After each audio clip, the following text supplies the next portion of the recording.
Assalamualaikum warahmatullahi wabarakatuh.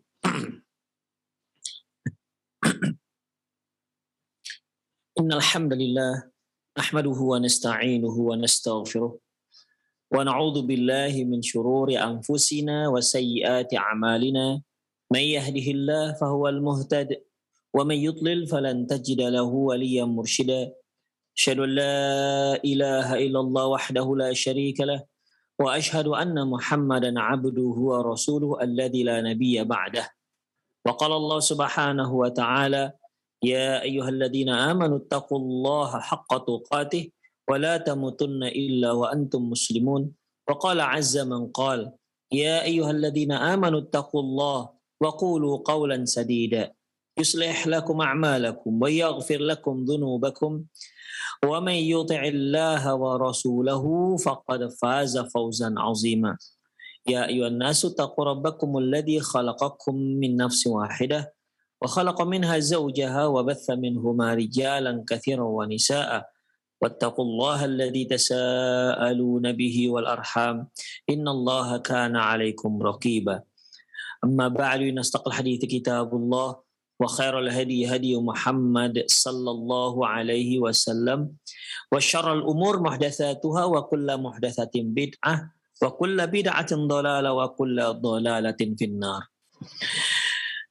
Kaum muslimin dan kaum muslimat, para pemerhati Roja TV dan pendengar Radio Roja dimanapun Anda berada, alhamdulillah kembali kita bertemu dalam acara yang berjudul Perjalanan Setelah Kematian. Ingat judul kita ini, Perjalanan Setelah Kematian. Di mana di sini kita akan bahas bagaimana kondisi manusia, bagaimana perjalanan manusia setelah dia meninggal dunia. Kita sudah banyak bahas, ikhwah, masalah ini, dan ini perjalanan setelah kematian ini kita ambil dari kitab Qiyamatus Sughra. Dan kita hanya mengambil perjalanannya saja.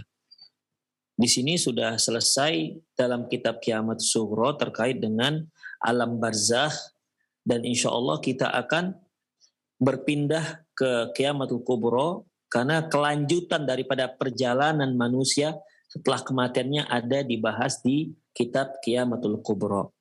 Adapun di dalam kitab Qiyamatus Sughra di sini penulis melanjutkan kitabnya dengan menjelaskan tanda-tanda hari kiamat.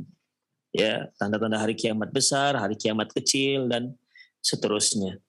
Oleh karena itu kita tidak lanjutkan dengan buku Qiyamatus Sughra karena tidak terkait dengan judul besar kita, yaitu perjalanan setelah kematian. Namun ikhwah, saya lihat di sini ada baiknya juga kita bahas sedikit ya yang terkait dengan ruh. Karena penulis di sini menyebutkan juga atau mencantum juga pembahasan mereka, pembahasan tentang ruh. Karena memang ruh ini juga sangat erat kaitannya dengan manusia tentunya.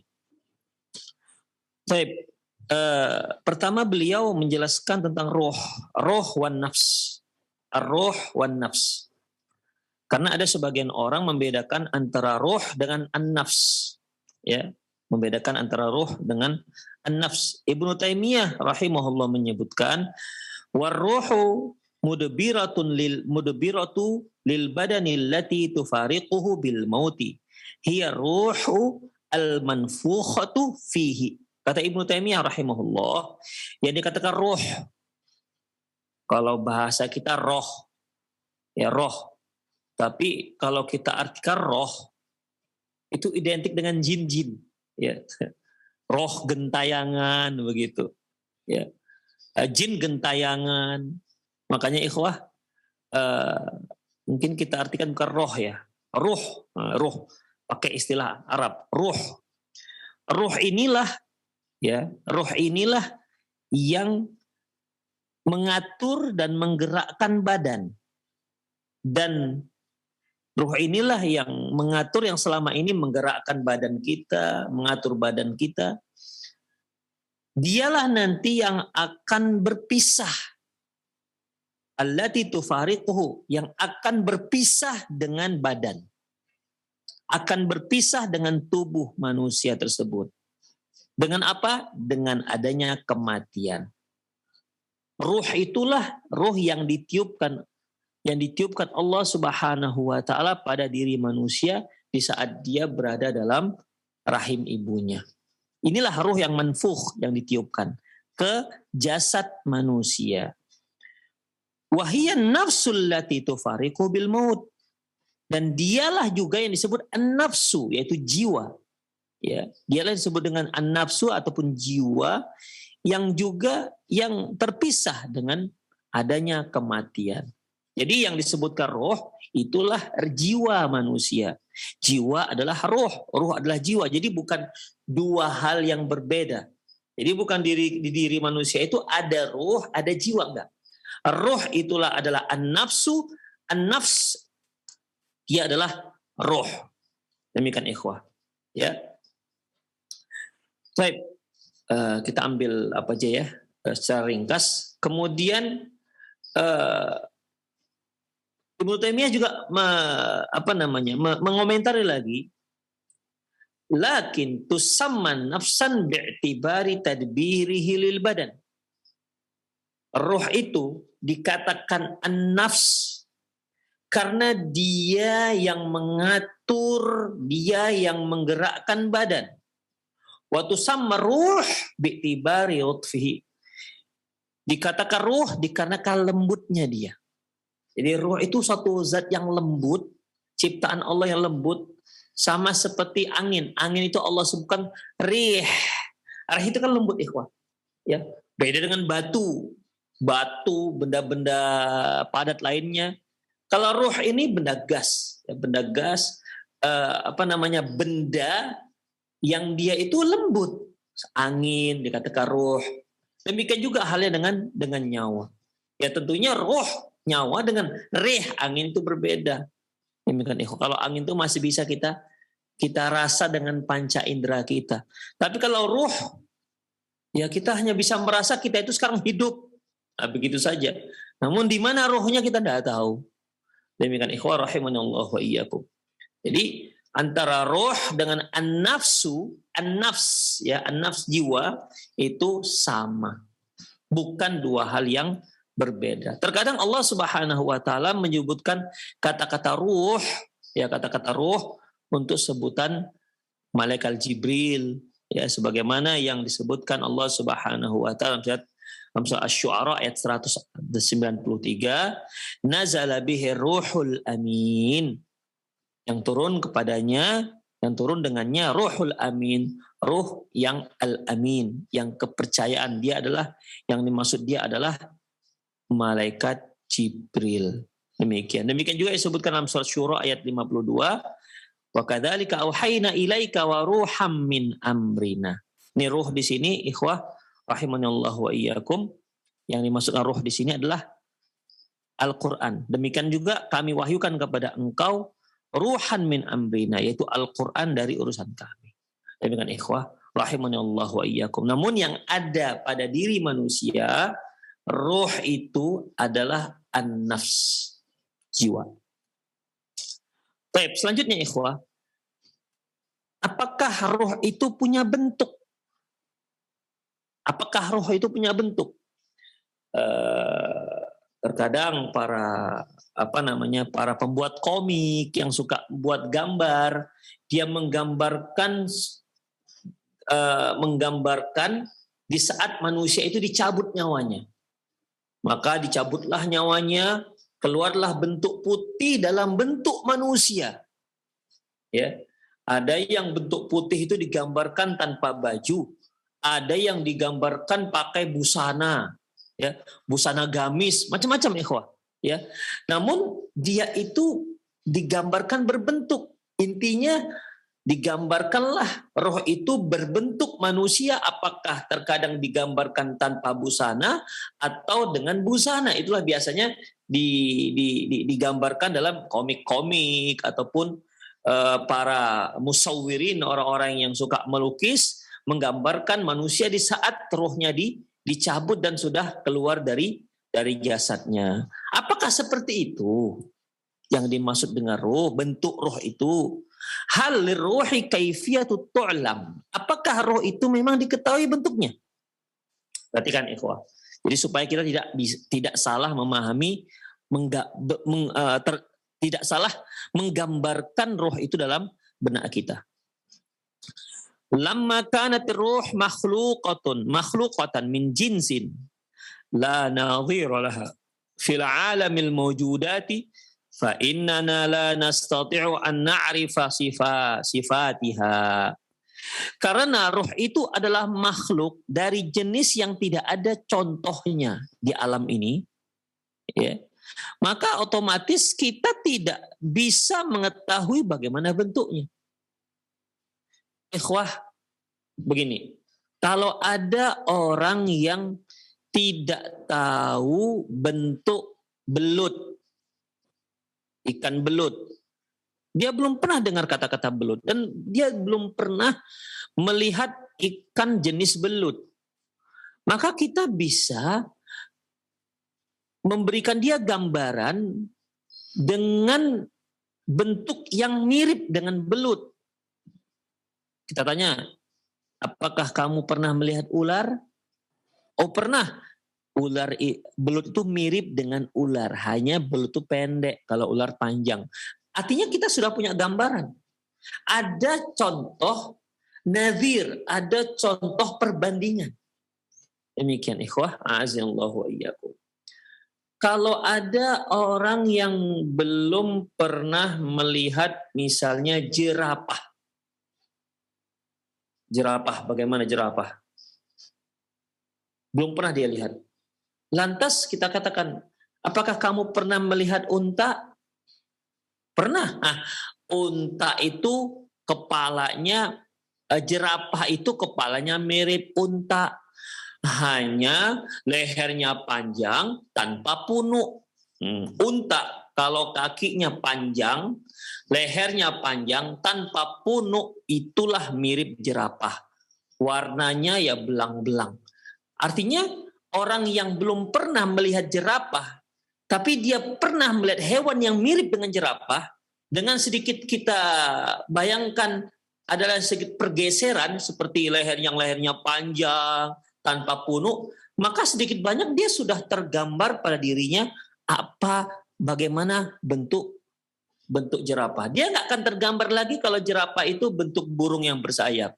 Nggak akan ada lagi dalam benaknya bahwa jerapah itu bagaikan unggas. Nggak lagi tergambar dalam benaknya bahwa jerapah itu berupa bentuknya seperti tikus. Enggak. Ya, tapi sudah mendekati. Itulah cara kita memberikan pengetahuan kepada seseorang. Ya.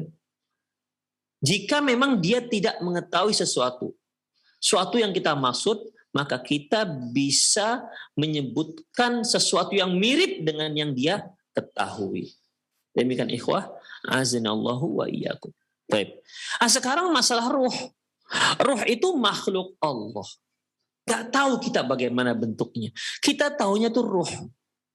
Bentuknya bagaimana? Karena tidak ada benda yang ada di muka bumi ini yang mirip dengan ruh, otomatis kita nggak mengetahui bagaimana bentuknya. Ya.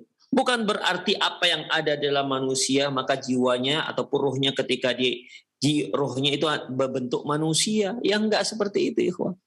Nggak harus seperti itu. Wa qad arrafana Allahu annaha tas'adu wa tahbitu. Allah memberitahu kita bahwasanya ruh itu bisa naik dan bisa turun.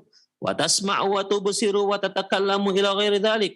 Dia juga bisa mendengar, bisa melihat, bisa bicara dan lain-lainnya. Illa anna hadhi sifat mukhalifatu li sifatil ajsamil ma'rufati. Hanya saja sifat-sifat ini berbeda dengan sifat-sifat jasad-jasad yang sudah benda-benda yang kita ketahui. Demikian ikhwah, berbeda. Jadi roh itu dia naik ke atas. Apakah naik ke atas itu bagaikan Apollo yang naik ke bulan misalnya, bagaikan roket atau bagaimana? Allahu a'lam, nggak tahu kita bagaimana naiknya dan turunnya. Turunnya ruh apakah seperti yang kita bayangkan seperti turunnya manusia, atau turunnya burung, atau jatuhnya seorang dari pohon kelapa juga dikatakan turun dari jatuh kan. Demikian ikhwah. Atau bagaimana, atau turunnya pesawat, Allahu a'lam bissawab. Karena Allah Subhanahu wa taala nggak menjelaskan bagaimana kaifiat naiknya, bagaimana kaifiat turunnya. Apakah kaifiat naiknya bagaikan roket khusus begitu ya? Ataukah turunnya bagaikan landingnya pesawat terbang, atau bagaikan burung yang menghinggap dan bertengger, atau turunnya seperti manusia, atau bagaimana? Demikian enggak disebutkan oleh Allah Subhanahu wa taala. Allah hanya menyebutkan ruh itu naik dan ruh itu turun, ruh itu bicara, ruh itu melihat, dan ruh itu mendengar, sebagaimana hadis-hadis yang sudah kita bahas. Illa anna hadis sifat. Oke. Falaisa su'uduha wa hubutuha wa sam'uha wa basaruha wa qiyamuha wa qu'uduha min jinsin ma na'rifu wa na'lam. Tentunya naiknya roh, turunnya roh, roh yang pendengaran roh, melihatnya roh, berdirinya roh, duduknya roh, itu dari jenis yang tidak kita ketahui bagaimananya. Waqad akhbarana Rasulullah anna ruha yas'adu biha ila sama'il ula. Sebagaimana yang Rasulullah sudah ceritakan kepada kita, dan hadisnya sering kita baca ya di kajian lalu, bahwasanya roh itu naik ke langit yang paling tinggi. Summa tu'adu ilal qabr, kemudian dikembalikan ke kuburannya. Sa'at minaz zaman. Dalam satu waktu. Waqad akhbarana annaha tun'am aw tu'adzab fil qabr. Rasulullah juga menjelaskan kepada kita bahwasanya ruh itu mendapat nikmat dan atau juga mendapat azab di kuburan. Wala syakka anna hadzal na'im 'ala nahwi mukhalifi lima na'lamu wa na'rif. Sebagaimana kita ketahui bahwasanya ya ruh itu mendapat nikmat, ada yang mendapat azab dalam kuburannya, dan tentunya nikmat ini tidak seperti nikmat yang biasa kita ketahui. Demikian ikhwah rahimanallah wa iyyakum. Jadi bagaimana roh itu? Allahu a'lam. Allah Subhanahu wa taala tak menyebutkan roh itu bagaimana bentuknya. Apakah berbentuk manusia, apakah dia dalam berbentuk hati, ataukah dia bagaikan angin gitu saja tanpa bentuk. Allahu a'lam bissawab. Ya, Allahu a'lam bissawab. Itu menunjukkan betapa lemahnya ilmu manusia. Kita tahu di diri kita ini ada roh. Banyak orang profesor-profesor yang sudah meneliti tubuh manusia sampai sedetail-detailnya.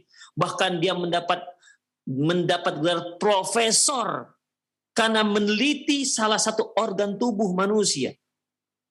Tapi sampai sekarang mereka tidak menemukan yang namanya ruh. Belum ada jurnal yang membahas bahwasanya dia sudah menemukan ruh, tempat ruh di jasad di sebelah mana. Tidak ada satupun jurnal yang membicarakan masalah itu. Sampai sekarang. Ya, sampai sekarang. Demikian ikhwah. Rahimani Allah wa iyyakum. Jadi, bagaimana sikap kita terhadap roh? Kita katakan kita meyakini dan wajib bagi kita untuk beriman adanya roh, dan itu ada pada diri kita, setiap manusia yang hidup. Namun, kita tawakuf, tidak menyatakan roh itu bentuknya begini ataupun begitu. Oh, berarti roh itu tidak bentuk manusia. Kita juga nggak katakan begitu. Ya, kita juga nggak katakan begitu. Karena memang nggak ada ceritanya dari Allah Subhanahu wa taala bentuknya bagaimana.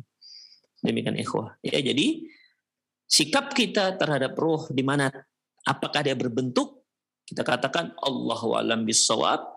Yang jelas kita beriman sebagaimana apa yang diberitakan oleh Allah Subhanahu wa taala dan sabda Rasulullah SAW. Lebih daripada itu kita tidak mau berkomentar. Demikian ikhwah. Allahu a'lam bissawab. Itu terkait dengan bentuk ruh. Kemudian istiqlal ruh anil badan.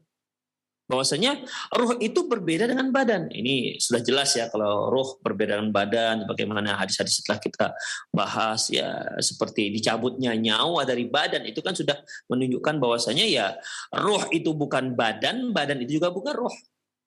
Jasad dengan nyawa itu jelas jelas berbeda. Allah Subhanahu wa taala firman dalam surat Zumar ayat 42, Allahu yatawaffal anfusa hina mautiha.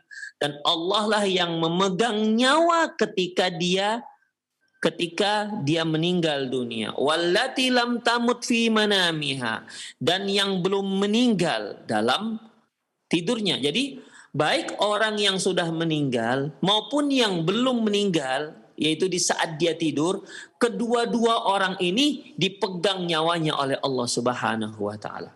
Saya ulangi, baik seorang yang sedang tidur maupun orang yang sudah meninggal, kedua-duanya nyawanya dipegang oleh Allah Subhanahu wa taala. Fayumsikul lati qada 'alaihal maut. Dan bagi yang memang sudah sampai ajalnya, Allah tahan nyawanya, nggak dikembalikan lagi. Wa yursilul ukhra ila ajalin musamma. Adapun yang dia masih panjang usianya, maka Allah kembalikan ya hingga ajalnya sampai. Jadi yang tadi yang ruhnya dipegang oleh Allah, yang sudah sampai ajalnya nggak dikembalikan lagi, yang belum sampai ajalnya Allah masih kembalikan nyawanya, rohnya, hingga nanti sampai pada titik ajalnya, maka Allah cabut nyawanya dan tidak dikembalikan lagi kepada dirinya. Itu tandanya roh dengan jasad, nyawa dengan badan itu dua hal yang berbeda, bukan satu makhluk. Demikian ikhwah. Baik, kita lihat lagi dalam surah Al-An'am ayat 50. Walau tara idh yatawaffal ladzina kafaru. Apabila kamu melihat bagaimana orang-orang kafir itu meninggal dunia. Al-malaikatu yadribuna wujuhahum wa adbarahum. Malaikat itu memukul wajah dan punggung mereka. Dalam surah Al-An'am ayat 93 dijelaskan lagi, wal malaikatu yabasitu aydihim akhriju anfusakum. Dan malaikat itu memukul-mukul orang kafir ini dengan jasadnya, seraya mengatakan memukul-mukul orang kafir ini dengan tangannya, dengan tangan si malaikat, hampir seraya berkata, akhriju anfusakum, keluarkan nyawa kamu. Perhatikan ikhwah, berbeda antara nyawa atau ruh atau jasad dan badan. Jadi antara ruh dengan jasad atau jiwa dengan badan itu dua hal yang berbeda, bukan satu hal yang sama. Demikian ikhwah rahimani Allah wa iyyakum. Dan kalau kita lihat hadis-hadis yang telah kita baca, malaikat mencabut nyawa, kemudian diletakkan dari kain kafan, kemudian dibawa ke langit, jasadnya kan tinggal. Ya, jasadnya tinggal di bumi. Itu menunjukkan maksudnya roh itu ya berbeda dengan jasad. Baik. Selanjutnya, maskanur ruh fil jasad. Di mana tempat roh itu di jasad kita ini? Kalau pemirsa Roja TV melihat tangan pemirsa sendiri bergerak-gerak itu kan, cobalah cari di sebelah mana rohnya. Di sebelah mana rohnya? Kok bisa bergerak-gerak? Sementara orang yang sudah meninggal, padahal jarinya masih lengkap, otot-ototnya juga masih lengkap. Terus kenapa sudah nggak bergerak-gerak lagi? Ya, mengapa nggak bergerak-gerak lagi? Atau ikhwah ada yang masih hidup, tapi ternyata ada yang tangannya sudah nggak bisa digerakkan lagi. Apakah saraf itu nyawa? Begitu kan jadinya. Apakah saraf itu nyawa? Atau yang mana nyawa? Atau di mana letak nyawa dalam tubuh kita? Ini pertanyaan besar ikhwah. Kita lihat apa jawabannya. Ar-ruhu tasri fi badanil insan kullah. Bahwasanya roh itu mengalir di dalam jasad seorang manusia. Dalam seluruh jasad manusia mengalir. Nanti orang akan katakan berarti darah. Yang mengalir dalam jasad semuanya kan darah. Oke, kalau ada orang sehat walafiat, mati dia. Darahnya masih lengkap. Demikian ikhwah. Darahnya masih lengkap, jantungnya masih sehat. Kenapa kok tiba-tiba jantungnya nggak berdetak lagi dan darah tak mengalir lagi? Berarti kan bukan darah. Berarti kan bukan jantung. Demikian. Ya. Nah, ini jantung kita berdetak sekarang ini, berdeguk jantung kita. Terus yang membuat deguknya itu siapa? Orang meninggal, nggak berdeguk jantungnya. Yang menghentikan deguknya siapa? Kemudian yang membuat dia berdeguk siapa? Apakah nyawa itu ada di jantung? Allahu a'lam bishawab. Yang jelas, ar-ruhu tasri fi badanil insan kullah. Bahwasanya roh itu mengalir di sekujur badan manusia. Yaqul Ibnu Taimiyah, berkata Ibnu Taimiyah, la ikhtisasa liruhi bi syai'in minal jasad. Tidak ada tempat khusus roh di dalam jasad. Mungkin di otak, atau di jantung, atau di perut misalnya, atau di hati misalnya. Atau di mana? Tidak ada tempat khusus roh di dalam jasad manusia. Bal hiya sariyatun fil jasadi kama tasril hayatul lati hiya ardun fi jamil jasad. Bahkan roh itu, jiwa itu, yaitu mengalir ke sekujur jasad sebagaimana mengalirnya kehidupan di dalam jasad. Sebagaimana perwujudan kehidupan di dalam jasad. Fa innal hayata masyrutatun biruh. Karena kehidupan itu syaratnya harus ada ruh. Fa idza kanat ruh fil jasad kana fihi haya. Kalau seandainya dalam jasad itu masih ada ruh, maka kita katakan tuh jasad masih hidup. Wa idza faraqathu ruh faraqatul haya. Dan jika dikatakan jika ruh itu berpisah dari jasad, maka kita katakan tuh jasad nggak hidup lagi. Demikian ikhwah rahimanallah wa iyyakum. Ya, jadi kesimpulannya ya ruh itu ada di jasad kita, tapi dia tidak punya tempat khusus seperti yang dikatakan oleh Ibnu Taimiyah tadi. Oh, roh itu di otak misalnya, ya. Roh itu di otak. Itu perlu dalil. Siapa yang mengatakan roh itu di otak? Atau roh itu di jantung? Buktinya kalau jantung itu nggak berdegup lagi, matilah dia. Permasalahannya jantung sehat walafiat, darah bagus semua, tiba-tiba berhenti. Terus kemana tuh jantung itu?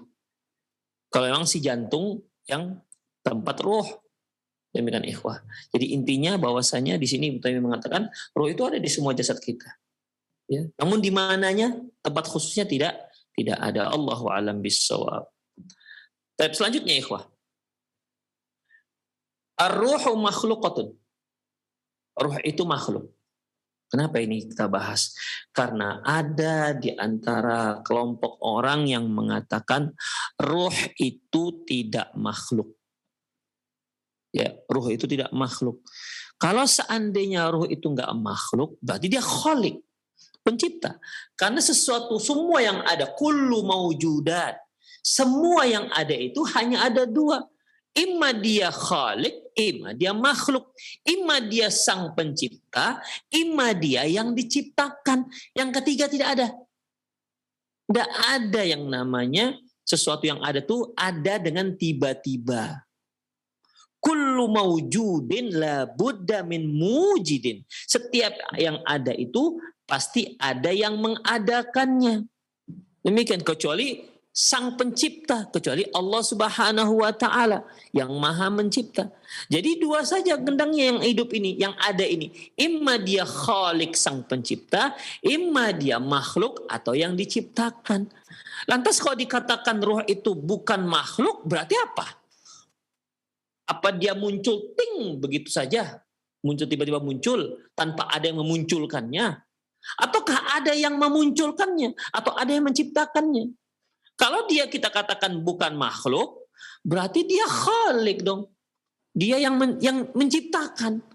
Terus yang menciptakan makhluk siapa? Yang menciptakan yang roh itu apa yang dia ciptakan? Demikian ikhwah rahimanallah wa iyyakum. Jadi ini jelas pemahaman yang sangat keliru yang diyakini oleh sebagian orang-orang yang falasifah, orang-orang filsafat ya. Ini sangat keliru ikhwah rahimanallahu wa iyyakum. Di dalam Islam tentunya keyakinan kaum muslimin bahwasanya roh itu makhluk ya. Ruh itu makhluk. Sebagaimana dikatakan oleh Ibnu Taimiyah, ar-ruhul adami mubda'atun bittifaqis salafil ummah wa a'immatuha wasairu ahli sunnah. Bahwasanya ruh anak-anak Adam itu, ruh manusia itu yaitu ciptaan dengan kesepakatan umat dan ulama kaum muslimin dan seluruh ahli sunnah. Waqad haka jami'ul ulama'i ala annaha makhluqatun ghairu wahid min a'immatil muslimin. Dan waqad hukiya bahwasanya diriwayatkan bahwasanya para ulama sepakat bahwasanya ruh itu makhluk, ya. Dan itu bukan hanya satu dua dari a'immah ataupun imam-imam kaum muslimin. Artinya mereka sepakat bahwasanya ruh itu adalah makhluk, bukan tidak makhluk ataupun bukan khalik, apalagi khalik, tentu tidak. Itu dari ijma' para ulama. Kemudian dari Quran dan Sunnah juga bisa kita tetapkan bahwasanya roh itu makhluk. Pertama yaitu surat Ar-Ra'du ayat 16 dan Az-Zumar ayat 62. Allah menyebutkan, ya redaksinya sama ayat dua surat ini, yaitu Allahu khaliqu kulli syai'. Allah itu menciptakan segala sesuatu.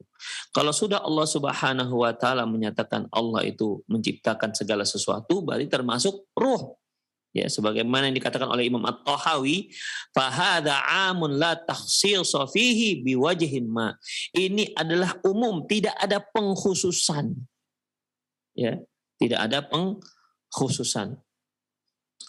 Dalam surah Al-Insan, Allah Subhanahu ayat 1 Allah mengatakan hal ata'al insani hinun minad dahri lam yakun syai'an madhkura. Allah menyebutkan ikhwah, lam yakun syai'an madhkura itu manusia. Sebelumnya tidak ada apa-apa. Manusia itu kan terdiri dari jasad dan ruh. Itu sebelumnya tidak ada apa-apa. Berarti tadinya dia tidak ada apa-apa menjadi apa-apa. Berarti kan dia diciptakan. Itu namanya makhluk. Allah menyebutkan, ya, dalam surat Maryam ayat 9, wa qad khalaqtuka min qablu wa lam taku syai'a. Aku menciptakanmu sebelumnya, walam taku syai'a. Sebelumnya kamu bukan apa-apa. Sebelumnya kamu enggak ada. Allah menciptakan kamu dan sebelumnya kamu enggak ada. Demikian ikhwah. Ini Allah Subhanahu wa taala sebutkan kepada Nabi Zakaria. Ya, karena waktu itu ketika Allah Subhanahu wa taala memberikan kabar gembira kepada Nabi Zakaria dia akan punya anak, Nabi Zakaria alaihissalam menyatakan, kok bisa? Apa bisa ya Allah? Wa qad balaghani al-kibar wa imraati akir. Aku sudah sangat tua, sementara istriku mandul. Demikian ikhwah. Aku sudah tua, istriku mandul pula. Demikian artinya dia tidak lagi berada dalam usia produktif. Ditambah lagi istrinya mandul. Apabila seorang laki-laki yang masih dalam usia produktif, istrinya mandul, ini saja tidak akan punya anak. Demikian. Apalagi sudahlah dia masuk dalam usia nggak produktif, tambah lagi istrinya mandul. Apa mungkin ya Allah? Gitulah kira-kira ikhwah. Apa mungkin? Makanya Allah Subhanahu wa taala menyebutkan, loh, memangnya kamu sebelumnya itu bagaimana? Sampai kamu ada seperti ini. Wa qad khalaqtuka min qablu wa lam taku syai'a. Loh, kamu kan sebelumnya enggak ada apa-apa. Wa lam taku syai'a. Aku menciptakan kamu, pada sebelumnya kamu itu tidak ada. Jadi kalau Allah Subhanahu wa taala mau menetapkan kamu punya anak, satu hal yang mudah, kata Allah Subhanahu wa taala. Hanya Allah menyebutkan, ya, contohnya tuh, kamu sebelumnya enggak ada, tidak ada, sekarang menjadi ada. Apalah susahnya Allah Subhanahu wa taala mengulangi itu kembali, ya, dengan menciptakan seorang janin dalam perut istrimu. Apalah susahnya bagi Allah. Ketika Allah mengatakan kepada Nabi Zakaria, kamu aku ciptakan dan kamu sebelumnya tidak ada. Nabi Zakaria itu kan terdiri dari ruh dan jasad. Demikian. Kalau seandainya dia hanya jasad tidak ada ruh, nggak jadi nabi dia. Kalau seandainya dia hanya ruh tanpa jasad, juga nggak jadi nabi. Nabi Zakaria itu ruh dan jasad. terdiri dari ruh dan jasad. Kemudian Allah katakan kami telah ciptakan kamu. Kan Nabi Zakaria, termasuklah dalamnya adalah ruh, menunjukkan bahwasanya ruh itu adalah makhluk Allah Subhanahu wa taala. Syekhul Islam Ibnu Taimiyah menyebutkan al-insanu ibaratun 'anil badani wa ruh ma'an. Manusia itu yang Allah katakan hal ata 'alal insan, telah datang kepada manusia. Nah, demikian menyebut tentang manusia. Manusia itu merupakan ibarat perpaduan antara badan atau jasad dengan ruh. Manusia itu merupakan suatu ibarat perpaduan antara jasad dan ruh. Bal huwa birruhi akhassu minhu bil badan. Bahkan ruh itu lebih punya lebih mendominasi terhadap badan. Wa innamal badan mutiyatun lirruhi, dan badan itu adalah kendaraannya ruh. Karena kalau tanpa ruh, kalau badan tanpa ruh, ya nggak bisa dikatakan manusia. Demikian dengan ruh tanpa badan, tak dikatakan juga manusia. Makanya ikhwah, kalau kita lihat, dia adalah manusia. Ketika Allah cabut nyawanya, maka orang-orang nggak katakan lagi dia manusia, dia sudah mayat. Itu dia. Itu kenyataannya ikhwah. Ya. Makanya Ibnu Taimiyah mengatakan yang dikatakan manusia itu perpaduan antara ruh dan jasad. Hanya masing-masing punya punya tugas, punya fungsi.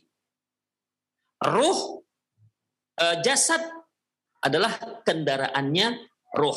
Ruhlah yang mengendalikan si jasad. Ketika si jiwa sudah hengkang dari jasad, maka jasad nggak akan bergerak sama sekali. Tidak akan bergerak sama sekali. Karena nyawanya sudah tidak ada. Demikian ikhwah. Baik. Diriwayatkan oleh Ibnu Mandah dan lain-lainnya dari Abdullah Ibnu Abbas. Qala, dia berkata, la tazalul khusumatu yaumal qiyamati bainal khalqi hatta takhtasimur ruh wal badan. Bahwasanya nanti di hari kiamat di antara makhluk itu terjadi pertengkaran yang dahsyat. Jadi semua bertengkar, saling menyalahkan. Tak terkecuali antara ruh dan badan. Insyaallah. Saking dahsyatnya orang, saking ketika melihat bagaimana dahsyatnya api neraka, bagaimana luar biasanya surga, akhirnya mereka masing-masing kalau bisa mau cuci tangan. Dengan cara apa? Dengan menyalah-nyalahkan yang lain. Ya. Waktu itu orang kafir akan menyalahkan si setan. Ente yang dahulu telah menyesat-nyesatkan kami, yang menggoda-goda kami. Ya, disalahkan si iblis. Iblis nggak mau disalahkan di hari kiamat. Nggak mau. Apa kata iblis? Iblis mengatakan, wa qala asy-syaitanu lamma qudiyal amru innallaha wa'adakum wa'dal haqqi wa wa'adtukum fa akhlaftukum. Berkata syaitan di hari kiamat. Karena dia disalah-salahkan. Ya, dia dikambing hitamkan oleh orang kafir dan orang-orang durjana sebagai penyebab mereka masuk ke dalam neraka. Setan nggak mau disalah-salahkan begitu saja. Oke, dia salah, tapi bukan berarti mereka nggak salah begitu. Setan akan mengatakan ente juga salah begitu. Nggak mau dia menanggung mereka. Apa kata si setan? Wa qala asy-syaitanu lamma qudiyal amru innallaha wa'adakum wa'dal haqqi wa wa'adtukum fa akhlaftukum. Berkata setan bahwasanya sesungguhnya Allah kan sudah memberi kalian janji. Dan janji Allah itu benar, dan aku juga memberi janji. Fa akhlaftukum, dan aku mengingkari janjiku. Wa ma kana liya 'alaikum min sultanin illa an da'autukum fastajabtum li. Kalian ingat, dahulu itu aku tidak pernah memaksa kalian. Illa an da'autukum. Aku hanya merayu, menggoda, mengajak. Fastajabtum li. Fastajabtum li, dan ternyata kalian mengikuti ajakanku, mengikuti gombalanku, mengikuti rayuanku. Begitu. Kan nggak pernah kan ikhwah Ketika kita datang ke masjid, tiba-tiba setan muncul, kamu nggak boleh lewat, kalau nggak aku bacok. Kan nggak pernah ceritanya begitu. Dia hanya menggoda, udahlah nggak usah ke masjid, di rumah saja kan sudah sah, apalagi mendung, enak kali tidur, nantilah itu. Demikian diikuti. Makanya setan mengatakan, kalian ingat, dulu aku tak pernah memaksa-maksa kalian. Aku hanya merayu, menggoda, fastajabatumli. Dan ternyata kalian ikuti aku. Fala talumuni walumu anfusakum. Makanya jangan kalian sesali aku, sesali juga diri kalian sendiri. Jadi setan itu nggak mau disalah-salahkan, seolah-olah hanya dia yang salah. Jadi kalau aku salah, oke, dia salah menggoda, tapi kalian juga salah. Siapa suruh kalian ikut aku? Gitulah ikhwan. Pinter si setan. Kalau nggak pinter nggak setan dia. Ini kan ikhwan. Di sini saking hebatnya pertengkaran di hari kiamat, masing-masing orang menyalah-nyalahkan. Saking hebatnya pertengkaran itu, terjadi pertengkaran antara ruh dengan jasad. La haula wala quwata illa billah. Pertengkaran antara ruh dan jasad. Fataqul ruh lil badan. Ruh berkata kepada badan, kepada jasad, anta amilta sayyan. Kata si ruh, kamu yang berbuat buruk. Kamu telah berbuat dosa. Kata si ruh kepada si badan, si jasad. Fayaqulul badan li ruh. Si badan berkata kepada si ruh, anti amartani. Anti amartini. Loh, kok aku yang salah? Kan kamu yang nyuruh aku, kata si badan kepada si ruh. Jadi si ruh mengatakan, kamu yang berbuat buruk, kamu yang berzina, kamu yang minum khamr, kamu yang berbuat dosa, itu kamu yang buat, kamu yang berbuat. Kata si badan, dia nggak mau disalahkan loh, kan kamu yang suruh. Kalau nggak kamu suruh, aku nggak akan berbuat dosa. Kemudian, fayab'atsullahu malakan yaqdi bainahuma. Akhirnya Allah pun mengutus malaikat untuk menyelesaikan pertengkaran mereka berdua. Fayaqul, malaikat ini pun mengatakan, innama mathalukuma kamathali maq'adin wa a'ma dakhala bustanan. Permisalan kalian berdua ini seperti antara seorang yang lumpuh dengan seorang yang buta masuk ke kebun. Jadi ada dua orang nih, ini permisalannya. Satu lumpuh, yang satu buta. Satu lumpuh bisa melihat, yang satu buta tapi dia bisa berjalan. Ini dua orang yang masuk ke dalam kebun yang ada buahnya. Fara'al maq'ad, fara'al muq'id fihi samaran mu'allaqan. Dan si lumpuh tadi melihat ada buah di pohon. Ingat, lumpuh dia nggak bisa berjalan, tapi dia bisa melihat. Yang buta, dia bisa berjalan, tapi tidak bisa melihat. Berkata si lumpuh kepada yang buta, aku lihat itu ada buah. Kata si lumpuh kepada si buta. Faqala a'ma, faqala lil a'ma. Dia berkata kepada si a'ma, inni ara thamaran walakin la astati'u nuhudu ilaihi. Berkata si lumpuh kepada si buta, aku melihat buah, tapi aku nggak sanggup mengambilnya. Kata si lumpuh kepada si buta. Wa qala al-a'ma, berkata yang si buta, lakinni astati'u nuhudu ilaihi, tapi aku bisa menggapainya. Begitu.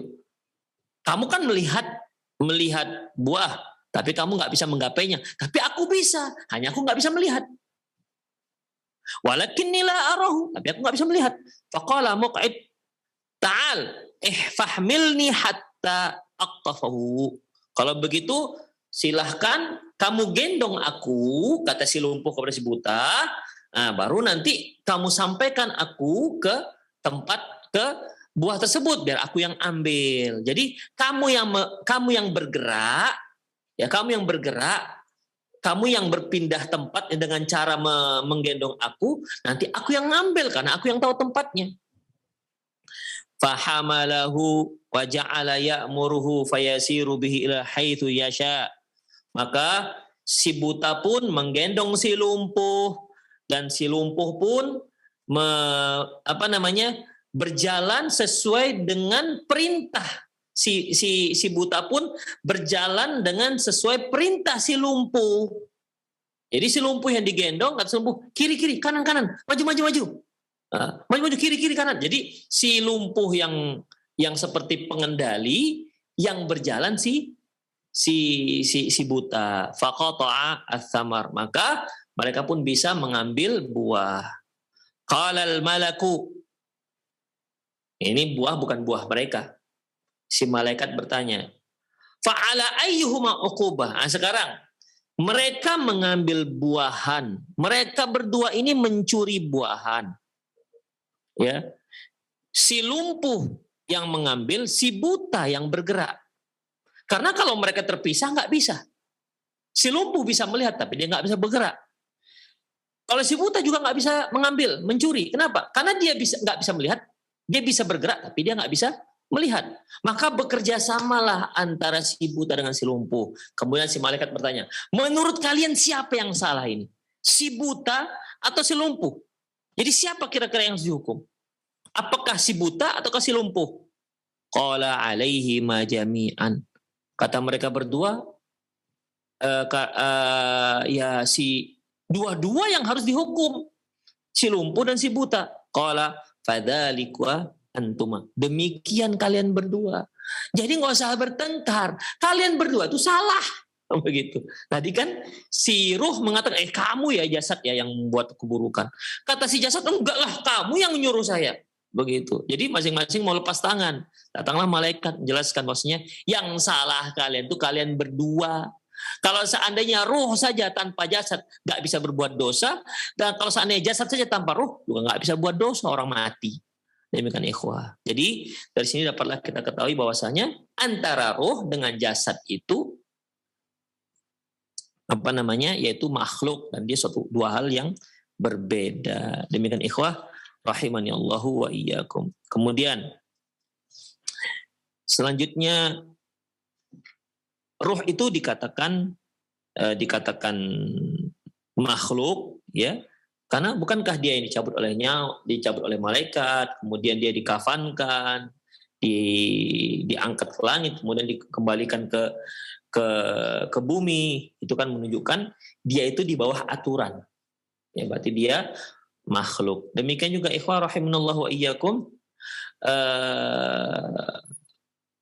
makhluk itu kalau seandainya roh itu kalau dia bukan makhluk, berarti dia marbubah. Berarti dia Rob, dia yang mengendalikan, tapi ternyata dia yang dikendalikan. Ternyata dia yang dikendalikan, roh itu. Sebagaimana, dan dia yang akan dimintai pertanggungjawaban, termasuk. Dia akan termasuk dimintai pertanggungjawaban, sebagaimana Allah Subhanahu wa Ta'ala berfirman dalam surah Al-A'raf ayat 172, wa idh akhadha rabbuka min bani adama min dhuhurihim dzurriyyatahum wa asyhadahum 'alaihim alastu bi rabbikum qalu bala. Ketika Allah Subhanahu wa taala mengambil dari anak-anak Adam, dari punggung mereka, keturunan-keturunan mereka, wa asyhadahum 'ala anfusihim, lantas Allah meminta persaksian mereka, alastu bi rabbikum, bukankah aku Tuhan kalian?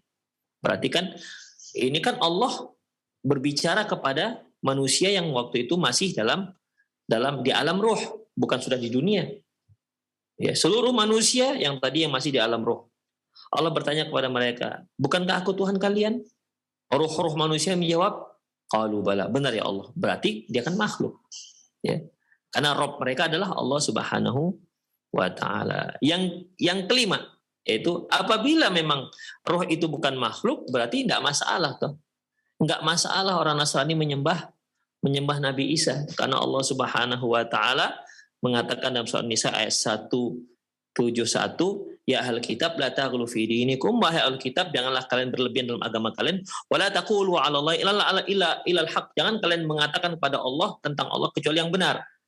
Innamal masihu Isa bin Maryam, Masih ibnu Maryam itu adalah Rasulullah wa kalimatuhu alqaha, dan kalimatnya Allah yang Allah campakkan ke Maryam, wa ruhum minhu, dan ruh dari Allah Subhanahu wa Ta'ala. Kalau ruh dikatakan ruh di sini adalah bukan makhluk, berarti Nggak masalah dong orang Nasrani menyembah Nabi Isa alaihissalam. Karena dia Khalik, pencipta juga, bukan makhluk. Ya tentunya ini adalah pemahaman yang batil. Demikian juga roh itu masuk neraka, masuk surga, dia diadab, dia mendapat nikmat dan seterusnya. Ini kan menunjukkan dia itu makhluk. Demikian ikhwah, rahimani Allah wa iyyakum. Sepertinya itu saja kajian kita ikhwah. Jadi kalau kita simpulkan ikhwah dari yang pertama tadi bahwasanya roh itu ya, roh dan jasad itu dua hal yang berbeda ya. Hanya dikatakan dia roh dan dikatakan roh apabila dia disebut dari sisi zatnya dia lembut. Dikatakan nafs, jiwa ya karena dia masih terkait dengan badan. Demikian ikhwah. Apakah roh itu ada kaifiat, ada bentuk? Jawabannya Allahu a'lam bishawab. Ya, kita nggak tahu bagaimana bentuknya. Kemudian apakah ada tempat khusus di badan kita ini, tempat roh? Jawabannya ikhwah, roh itu ya apakah roh itu jasad adalah roh? Jawabannya roh dan jasad ataupun roh dan badan itulah dua hal yang berbeda sebagaimana telah kita jelaskan. Kemudian apakah ada tempat roh dalam jasad kita? Jawabannya roh itu ada di seluruh jasad kita sebagaimana dikatakan oleh Ibnu Taimiyah ya, tidak hanya khusus di satu tempat. Apakah roh itu makhluk? Jawabannya ya, roh itu makhluk bukan khalik. Demikian ikhwah, rahimani Allah wa iyyakum. Baik, mungkin sekali pertemuan lagi kita selesaikan beberapa hal pembicaraan tentang roh. Demikian. Kemudian insya Allah setelah itu kita akan berpindah ke kitab Qiyamatul Kubro karena untuk melihat bagaimana perjalanan manusia setelah kematiannya. Demikian aku qouli hadza wa astaghfirullah li wa lakum wa lisal muslimin innahu wal ghafurur rahim. Naam. Jazakumullah khairan, kami sampaikan kepada Ustaz Ali Nur hafidzakallahu taala ya Ustaz atas pembahasan dan juga penjelasan terkait dengan permasalahan hakikat daripada ruh. Kita berikan kesempatan bagi para pemirsa dan pendengar Radio Roja. Kami buka untuk sesi tanya jawab. Baik, kita angkat untuk penelpon yang pertama. Halo. Silakan, sudah masuk. Assalamualaikum warahmatullahi wabarakatuh. Waalaikumsalam warahmatullahi wabarakatuh. Dengan siapa Bapak di mana? Dengan Pak Mulyono di Tanjung Morawa, Medan. Pak Mulyono, taib. Silakan Pak, fadhil pertanyaannya. Ustaz, mohon diterangkan lagi Ustaz mengenai ruh itu adalah makhluk. Kemudian yang ingin saya tanyakan nanti di akhir zaman Ustaz, karena pernah saya dengar ada ataupun Ustaz mengatakan bahwa ruh itu adalah makhluk. Kemudian nanti di akhir zaman Allah Subhanahu Wa Taala merubah ruh itu menjadi makhluk yang namanya kambing. Lalu kambing ini dimatikan sama Allah, maka tidak ada lagi kematian setelah itu. Apakah ini sahih dalilnya ini, Ustaz? Nah, baik Pak Mul, itu saja pertanyaannya. Terima kasih. Assalamualaikum warahmatullahi wabarakatuh. Waalaikumsalam warahmatullahi wabarakatuh. Jazakallah khair. Kita akan simak jawabannya. Silakan Ustaz. Jazakumullah khairan Pak Mulyono di Medan. Dalam sebuah hadis di mana Rasulullah SAW menyebutkan bahwa ketika penduduk neraka sudah masuk neraka dan penduduk surga sudah kelar masuk surga. Jadi urusan manusia sudah selesai, yang surga ke surga, penduduk surga sudah ke surga, dan yang ke neraka sudah masuk ke neraka.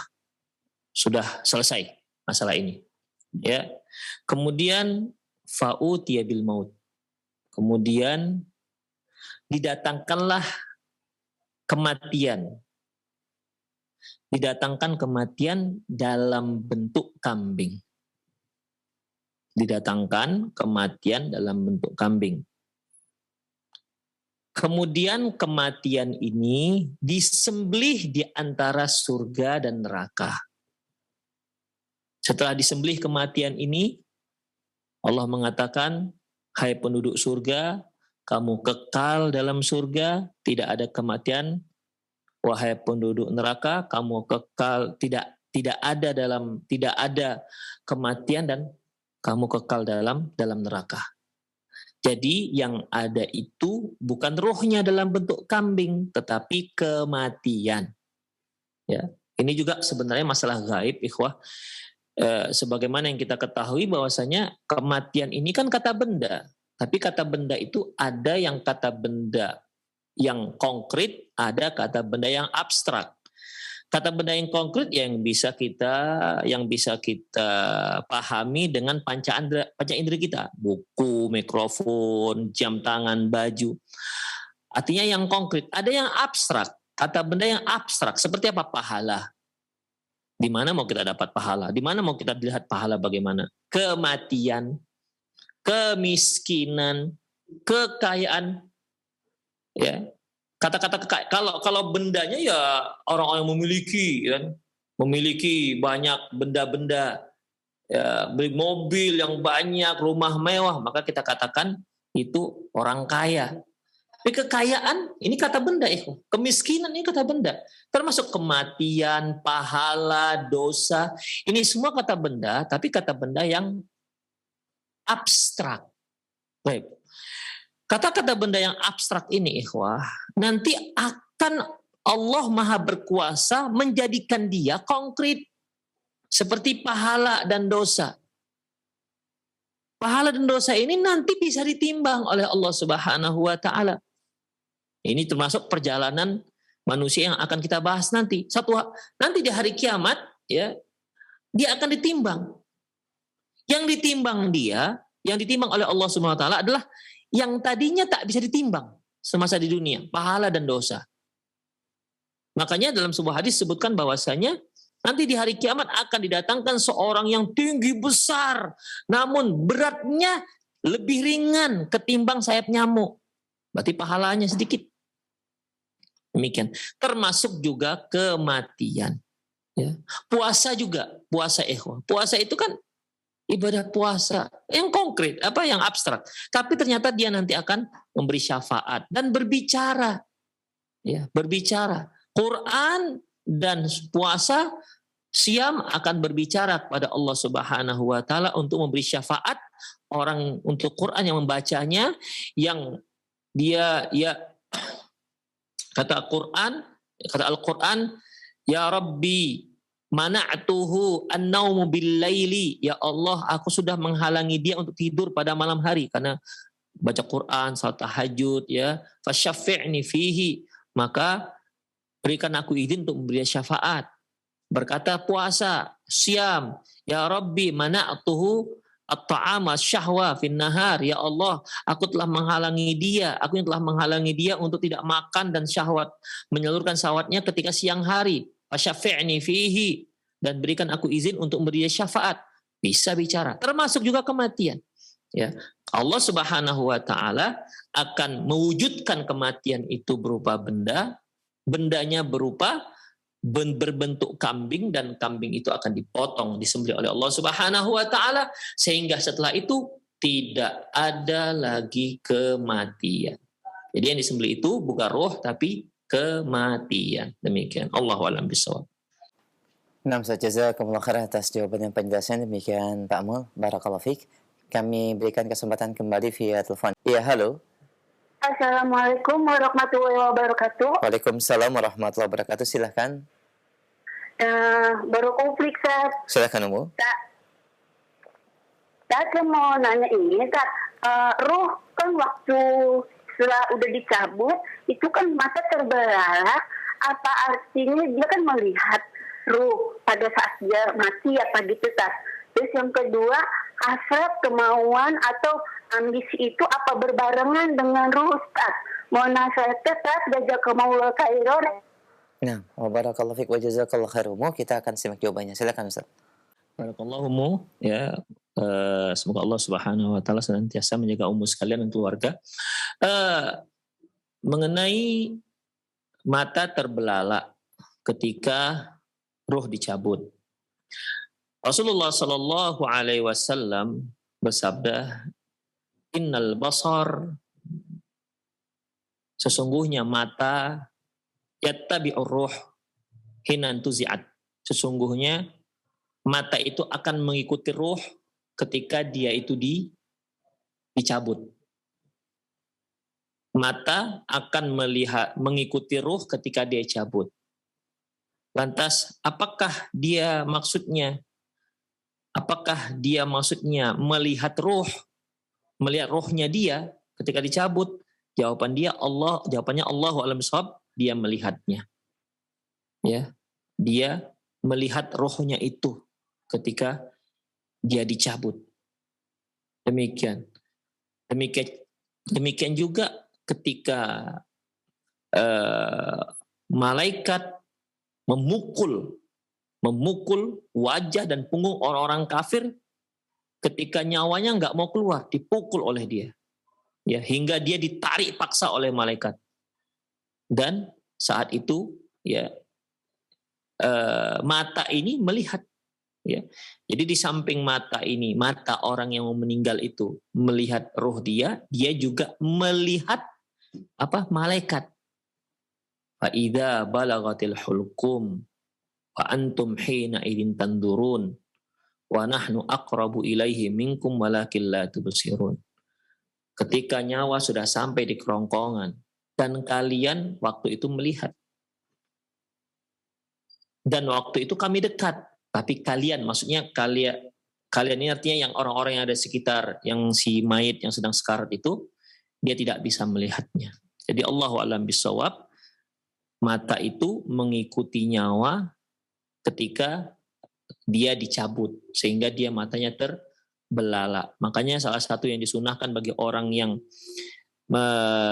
melihat ada orang yang baru meninggal, di samping yang mau meninggal seperti ditalkinkan, kalau dia sudah meninggal, maka segera ditutupkan kelopak matanya. Dan itu bukan ciri su'ul khotimah, enggak. Ya, terbelalak itu bukan ciri su'ul khotimah. Itu suatu hal yang biasa karena ada sahabat-sahabat, ya, yang seperti itu. Kemudian yang kedua, apakah ambisi itu juga termasuk roh? Ikhwah rahimanallah wa iyyakum.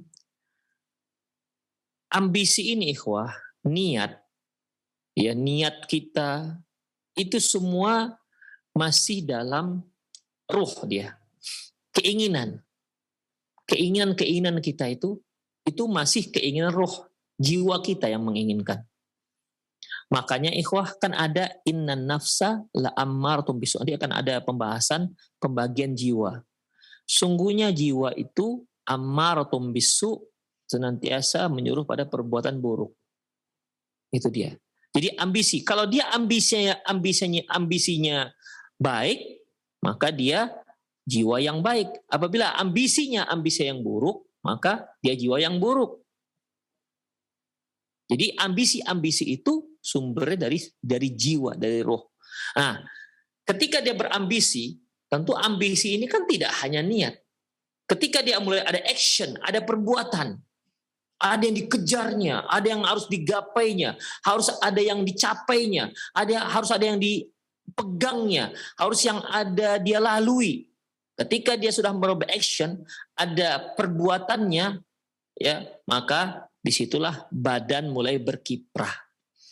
Karena seorang kalau dia hanya ambisi tanpa ada perbuatan, itu menghayal namanya. Ya, menghayal. Seorang ikhwan, dia berambisi, Pak. Saya berambisi tahun ini saya harus nikah, insya Allah. Itu kan ambisi namanya. Targetnya, saya tahun ini harus nikah. Tapi dia hanya dalam hati, targetnya dia mau nikah. Dalam hati aja. Diem, ngelamar akhwat tidak, nengok akhwat juga tidak, cari-cari jodoh juga enggak, bilang ke orang juga tidak. Diam aja. Dia pokoknya tahun ini dia harus menikah, tapi tidak ada action. Itu mimpi namanya. Ya, itu mimpi. Menghayal namanya itu. Demikian. Seorang yang kepingin punya anak, ya kalau Anda punya anak, cari suami, nikahlah. Cari istri, nikahlah. Baru punya anak, karena memang itu jalurnya. Nggak akan mungkin anak itu muncul dari mulut Anda. Nggak mungkin. Itu ada jalurnya. Dan itu perlu adanya niat, tekad kuat, ambisi, dan harus ada orang yang harus disertai dengan jasad yang kuat. Demikian ikhwah.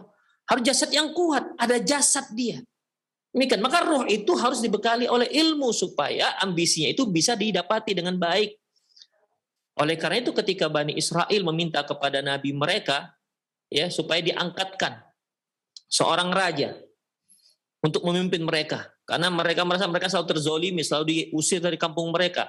Akhirnya nabi mereka mengatakan, Innallaha qad ba'atha lakum Taluta malika. Allah itu telah mengutus, memilih, Innallaha astafa alaikum, Innallaha qad ba'atha lakum Taluta malika. Allah telah memilih Talut sebagai raja kalian. Tapi kata mereka, qalu anna yakunu lahu mulku alaina wa nahnu ahaq bil mulki walam yu'ta sa'atan minal mal. Kata mereka, loh kok dia yang jadikan raja? Sementara kami banyak orang-orang kaya. Sementara si Talut itu tidak tidak punya apa-apa. Apa kata nabi mereka? Innallaha astafahu alaikum. Sungguhnya Allah memilih dia wa zadahu fil ilmi wal jism. Allah memberi dia kelebihan dalam ilmu dan jasad. Ilmu itu di ruh tadi itu, yang si pengendali jasad. Dia punya ilmu pengetahuan, manajemen kaumnya, manajemen pasukannya untuk mengalahkan musuh-musuhnya. Dan wazadahu fil ilmi wal jism. Artinya dia juga punya kekuatan. Kalau sekedar dia punya teori tapi dia nggak bisa melakukan, kenapa? Karena dia lumpuh, ya nggak jadi. Demikian ikhwah rahimanallah. Seperti tadi, orang buta, dia orang yang lumpuh, dia ingin menggapai buahan tersebut, tapi dia lumpuh, maka dia nggak bisa. Makanya dia perlu ada kerjasama yang lain, di mana orang lain yang bisa memindahkan dia. Demikian, itulah dia. Makanya ambisi itu sendiri itu ruh. Tetapi ketika sudah ada action, sudah ada perbuatan untuk menggapai ambisi itu, maka di situ butuh jasad. Demikian ikhwah rahimanallahu wa iyyakum. Makanya kalau kita sholat kan perlu niat yang ikhlas, itu kan roh. Ya, roh. Demikian, yang bergerak jasad. Jadi kalau ada orang yang sholat itu hanya iling-iling saja, ingat-ingat Allah, nggak sah. Kenapa? Dia perlu ada bacaan itu lisan. Demikian. Tapi yang mengingatnya kan roh. Kita punya lisan, belum tentu kita bisa baca Al-Fatihah. Kadang-kadang pun bisa lupa. Kalau bisa lupa. Sudah ingat, itulah roh namanya. Demikian. Jadi dua perangkat ini ya harus sinkron. Yang satu punya keinginan kuat, yang satu punya dia sanggup untuk menjalankan keinginan ini. Dua hal yang harus punya kekuatan sehingga dia bisa berpadu untuk menggapai setiap keinginan dan cita-citanya. Demikianlah ikhwah. Semoga sedikit yang kita bahas tadi bermanfaat ya. Insyaallah kajian akan datang masih tentang roh. Setelah itu kita pindah ke kitab Qiyamatul Kubra. Kita tetap membahas perjalanan setelah kematian. Demikian aku qouli hadza wa astaghfirullah li wa lakum wa lisal muslimin innahu huwal ghafurur rahim. Assalamualaikum warahmatullahi wabarakatuh.